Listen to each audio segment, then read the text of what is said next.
Hello दोस्तों, नमस्कार। कैसे आप लोग? दोस्तों, मैं रंजीत मौर्य। अक्सर हम आपके बीच आया करते हैं, लेकिन आज कुछ स्पेशल बातों को लेकर के आए हैं। बात है कुछ ऐसा कि कैसे अपने आप को एक बच्चा उस तरह काबिल बनाया कि आज हम सब लोग उसको सुनने के लिए तैयार हैं। बात कुछ ऐसा कि कैसे उसने आपको इस तरह काबिल बनाया कि टॉप 10 तक पहुंचा, टॉप 10 से थोड़ा सा पीछे रह गया। उसका फीलिंग कैसा होगा, किस तरह से उसने पूरे साल तैयारी किया, किस तरह से उसका एक्सपीरियंस रहा, किस तरह का गाइडेंस रहा। ये बच्चा अपने यहाँ से पढ़ा है और अभी हमारे बीच उपस्थित है शेखर वर्मा। हम इसे स्वागत करते हैं अपने चैनल आर के स्टडी सेंटर और दमौरिया लाइब्रेरी और दमौरिया क्लासेस में। बहुत ही अच्छे ढंग से इन्होंने पढ़ा, किस तरह से पढ़ा, कैसे पढ़ा, आपके बीच में उपस्थित है, आप खुद सुन लीजिए। तो शेखर वर्मा, बड़ी स्वागत है आपको हमारे कोचिंग में, आर के स्टडी में। धन्यवाद सर। सबसे पहले आप ये बताइए कि आप अपना लोगों का नाम बताइए। मेरा नाम शेखर वर्मा है। मैंने 10th क्लास में 95.4% प्राप्त किया है बिहार बोर्ड में।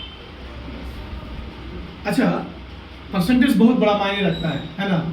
आप परसेंटेज को किस तरह से देखते हैं? परसेंटेज हमारे जीवन में बहुत ही ज़्यादा मायने रखता है, क्योंकि अगर कोई भी हमसे मतलब समाज का कोई भी आदमी परसेंटेज पे किसी को जज करता है। हमारे सोसाइटी ऐसा बनाया गया है कि जिसमें परसेंटेज ही सब कुछ माना गया है।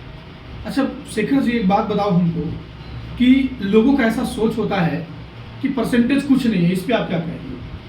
परसेंटेज कुछ ही लोग जो है ऐसा सोचते हैं कि परसेंटेज मायने नहीं रखता, लेकिन समाज के अधिकतर लोग ऐसा समझते हैं कि किसी भी लोग को परसेंटेज पे ही जज किया जाता है हमारे समाज। बात सही है। कहने का मतलब है कि परसेंटेज हर जगह पे जरूरी है। आप गवर्नमेंट सेक्टर में जाइए, एडमिशन को लेकर के जाइए, कहीं भी जाइए, परसेंटेज बहुत जरूरी है। अच्छा, आप अपना स्कूलिंग कैरियर को बताइए, किस तरह से मतलब आप अपने आप को डेवलप किए, किस तरह से? जैसे स्कूलिंग करने का मतलब आप जब 10 क्लास में गए हैं, लोगों का सवाल तो जनरली 10 से ही होता है कि 10 क्लास में जब गए तो उस तरह का फीलिंग क्या था, 10 जब आप पढ़ रहे हैं तो उस बीच में आपका फीलिंग क्या था, किस तरह से आपने सब्जेक्ट को मैनेज किया, इन सभी चीज़ों पे आप थोड़ा प्रकाश डालिए। सबसे पहले तो मैं 1 से 3 क्लास तक अपने ही गांव में मतलब पढ़ा हूँ। उसके बाद 4th क्लास में मैंने सरस्वती शिशु मंदिर में एडमिशन लिया। 4th क्लास के बाद फिर जब मैं 6 में पहुँचा तो उसमें लॉकडाउन लग गया, तो 6 और 7 उसी में ख़त्म हो गया। फिर मैंने 8 क्लास में पुनः सरस्वती शिशु मंदिर में एडमिशन लिया। सरस्वती शिशु मंदिर में मेरा परफॉर्मेंस 8 क्लास में कुछ अच्छा नहीं रहा, हाफ टर्म तक। उसमें टीचर्स भी उतना ध्यान नहीं दिया करते थे। फिर मेरे दीदी ने उस टाइम पे ऑनलाइन के बारे में बताया, तो उस टाइम पे मैंने हल्का सा ऑनलाइन पढ़ाई किया, तभी मैं मिड टर्म के बाद अच्छा परफॉर्म कर पाया। फिर जब मैंने 9th क्लास में आर के स्टडी ज्वाइन किया, आर के स्टडी में बहुत ही अच्छा पढ़ाई मुझे मिला। आर के स्टडी में क्यूज के जरिए बच्चों का माइंडसेट बहुत ही विकसित किया जाता है। क्यूज के जरिए बच्चे अपने बात को बोलना सीख पाते हैं कि कैसे किसी के सामने अपनी बात को प्रकट किया जाए। 9th क्लास में मेरा बहुत अच्छा रहा। 9th क्लास में मैंने अपनी ज़िंदगी का सबसे अच्छा टाइम मैंने 9th क्लास और 10th क्लास में लिया। 9th के बाद में जब 10 में आया तो शुरू में मतलब उतना अच्छा से नहीं, 1 महीना तक मुझे समझ में नहीं आ रहा था कि मैं क्या पढ़ूँ। फिर टीचर्स की गाइडेंस और दीदी और भैया का गाइडेंस मिला, तभी मैं अच्छा परफॉर्म कर पाया। जैसा कि आप जानते हैं कि गाइडलाइन एक बहुत ज़रूरी होता है, चाहे वो घर वाला का हो, चाहे शिक्षक का हो, गाइडलाइन बहुत बड़ा मैटर करता है। अच्छा ये बताइए, जैसे सब्जेक्टिव थोड़ा सा आते हैं कि मैथ्स जैसे अपने सब्जेक्ट से हैंडल करते हैं, मैथ्स को आपने बहुत अच्छा स्कोर किया, 96, 97, 98 नंबर लाना मैथ्स में बहुत अच्छी बात है। अब मैथ्स को किस तरह से देखते हैं? उन बच्चों के लिए आप क्या कहना चाहिएगा जो बच्चे मैथ से डरते हैं, मैथ का नाम सुनते ही लगता है उनको कि अरे बाप, बहुत बड़ा पहाड़ हो गया, कैसे इसको तोड़ पाएंगे? तो मतलब कैसे आपने इसको मैथ को मतलब अपने आप को बेहतर बनाया? सबसे पहले तो मैं सभी स्टूडेंट को ये बोलना चाहूँगा कि मैथ से डरे ना, क्योंकि मैं 10th के जब 10th का आधा पहुँच गया था तो मुझे मैथ में डर लगने लगा था। और डर लगने के कारण एक बार रंजीत सर ने 80 मार्क्स का टेस्ट लिया था, जिसमें मेरा बहुत ही पुअर परफॉर्मेंस था, जिसकी वजह से सर ने मेरे पापा को कॉल भी किया था, जिसके बाद मैं थोड़ा डिमोटिवेट हो गया था उस टाइम पे। तो उसके बाद से फिर मैंने डिमोटिवेशन को थोड़ा दूर किया। मतलब भैया और दीदी लोग ने मुझे अच्छा मोटिवेट किया उस टाइम पे कि डरना नहीं है और अच्छे से करना है। उसके बाद फिर मैंने रिवीजन पे ज़्यादा ध्यान दिया। उसके बाद मैंने 2 मंथ्स कम्प्लीटली बहुत मैथ सॉल्व किया है। मैथ सॉल्व करके मैंने उसको, और रंजीत सर का भी बहुत ज़्यादा योगदान रहा मैथ में। अच्छा, मैथ्स मतलब प्रैक्टिस मांगता है। मैथ्स मतलब एक गेम है जिसको हम लोग खेलते हैं फार्मूलों के साथ, नंबर के साथ, उसके थ्योरियों के साथ, बहुत सारे ऐसे चीज़ें हैं जिसके साथ हम लोग खेलते हैं। मैथ्स बहुत ही अच्छा फैक्टर है दोस्तों। मैथ्स से आपको जब प्यार हो जाएगा, दुनिया के किसी से भी प्यार मतलब होता ही है, लेकिन मैथ्स एक अलग चीज़ ही है, तो सर एक लगाव रखिए। मैथ्स के बाद लोगों को ध्यान जो ज़्यादा आकर्षित होता है मैथ्स के बाद साइंस पे, साइंस में 3 फैक्टर बन जाते हैं, फिजिक्स, केमिस्ट्री, बायोलॉजी। तो आपने कैसे फिजिक्स को, केमिस्ट्री के, बायोलॉजी को हैंडल किया? सबसे पहले तो सभी टीचर्स का बहुत ज़्यादा इसमें योगदान रहा। उसके बाद मैंने साइंस में सेल्फ स्टडी पे भी बहुत ज़्यादा फोकस किया। एनसीईआरटी को मैंने लाइन बाय लाइन पढ़ाया, सर क्यूज करवाते थे उसके लिए भी, और साथ ही साथ ऑब्जेक्टिव बिहार बोर्ड में 50 मार्क्स का ऑब्जेक्टिव रहता है, उसको कवर करने के लिए। तो मतलब क्यूज से पूरा 50 मार्क्स कवर हो जाता नहीं? नहीं, कि मतलब क्यूज के लिए 50 मार्क्स कवर नहीं हो पाता, फिर भी उसमें आधा से ज़्यादा अगर सीबीएसई में है आप तो उसके लिए कंप्लीट हो जाता। लेकिन जनरली हम लोग जानते हैं कि क्यूज से होता है क्या कि बच्चे लाइन बाय लाइन उसको पढ़ लेते हैं, नहीं? हाँ। ये बहुत बड़ा फैक्टर हमने शुरू किया है इस चीज़ को लेकर के। अच्छा, दूसरी चीज़, बाकी जो सब्जेक्ट है एसएसटी, जैसे हमारे लिए भी एसएसटी बहुत बड़ा पहाड़ था, हमने भी एसएसटी अच्छा से नहीं पढ़ा, जिसके कारण से हमें बहुत सारी परेशानियों को झेलना पड़ा। लेकिन आप एसएसटी को कैसे देखते हैं?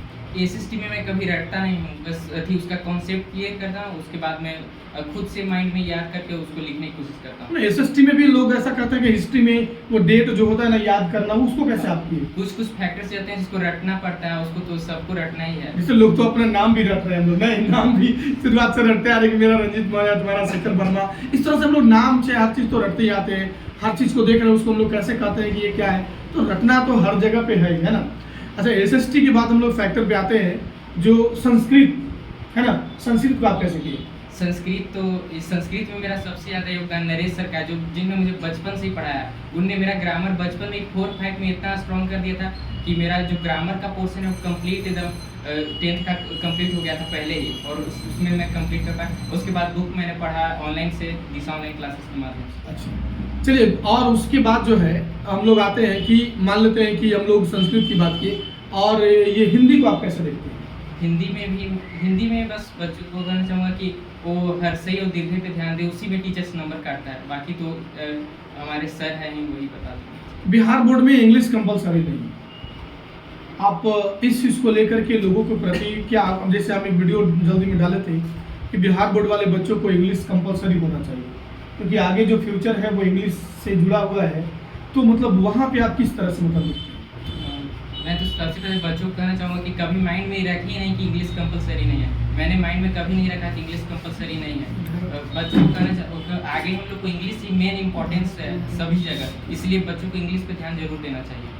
ये लोग जैसे जो मार्क्स जो होता है ना, तो लोग ये देखते हैं ना कि इंग्लिश का तो मार्क्स ही नहीं जुटेगा, इंग्लिश तो जुटना ही नहीं है, तो क्यों पढ़ना है, तो इस पर आप क्या फोकस करेंगे? मैं बस इतना ही कहना चाहूँगा कि सब बच्चे उसको, हमें गार्जियंस को सबसे पहले इसके मोटिवेट करना होगा कि गार्जियन ही अपने बच्चों को मोटिवेट करें कि इंग्लिश वो पढ़ें अच्छा से शुरू से।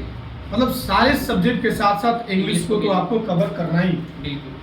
अच्छा, अंत में उन सभी बच्चों के, जैसे आप हमारे यहाँ 2 साल पढ़े, आप मेरे यहाँ का भी एक्सपीरियंस बच्चों को बता दीजिए कि किस तरह से रहा, कैसा रहा, किस तरह का माहौल रहा, किस तरह से आपको मतलब डेवलप किया गया, ताकि बच्चे जाने कि हाँ भाई पढ़ा तो कितना बेहतर हो। आरके स्टडी सेंटर का बहुत ही बड़ा योगदान है मेरे रिजल्ट में। आरके स्टडी बहुत ही अच्छा एक शिक्षण संस्थान है जहाँ सभी टीचर्स टाइम टू टाइम आपको मोटिवेट करेंगे, खासकर हमारे रंजीत सर, ये तो हमेशा ही मतलब हम लोग को मोटिवेट करते रहते थे, और यहाँ बहुत ही अच्छी पढ़ाई होता है। मैं बच्चों को कहना चाहूँगा कि आरके स्टडी सेंटर जरूर ज्वाइन करें। चलिए, बहुत बहुत धन्यवाद शेखर वर्मा आपको, आप हमारे साथ जुड़े, आप हमारे साथ बातचीत किए, लोगों को आप अपनी समस्याओं से लेकर के लोगों की जो समस्या होता है उन सभी समस्याओं को देखते हुए आपने सभी सब्जेक्ट को रखते हुए सामाजिक दबाव की जो बात हम लोग करते हैं वहाँ पर भी आप ध्यान दिया कि समाज में किस तरह से हमको रहना है, किस तरह से हमको पढ़ना है, किस सब्जेक्ट को कितना सब्जेक्ट हमको माइनर, कितना हमको मेजर लेकर चलना है, किस तरह से हमको अपने आप को सेल्फ स्टडी में ढालना होगा। तो मैं एक ही चीज़ कहना चाहूँगा, बच्चे चाहे कोई भी हो, टॉपर कोई भी हो सकता है, बशर्ते उसको बरकरार रखिए और अपनी मेहनत को हमेशा लगातार जारी रखिए, और एक बार ज्वाइन करिए आरके स्टडी सेंटर, और उसके बाद देखिए कि कैसा है आपका जलवा। धन्यवाद, थैंक यू सो मच।